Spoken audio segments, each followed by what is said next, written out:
Estamos aqui no fim do pôr do sol. Estou aqui com Danilo, Letícia, vocês são de onde? Rio Grande do Norte, Natal. Grandão. Se tivesse a oportunidade de fazer uma viagem no tempo, para qual período da sua vida você gostaria de voltar? Acho que especificamente pro ano de 2019. Ano de 2022. Se pudesse trocar de lugar com alguém por um dia, quem seria essa pessoa? Eu acho que Qualquer pessoa. qualquer pessoa.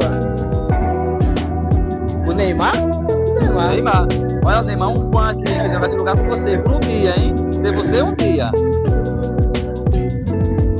Vou na mesma linha dele, Cristiano Ronaldo. Cristiano Ronaldo, Cristiano, outra fã sua aqui, quer trocar com você por um dia, hein? Para vivenciar tudo que você faz. Se pudesse ter um jantar de 1 hora com qualquer pessoa,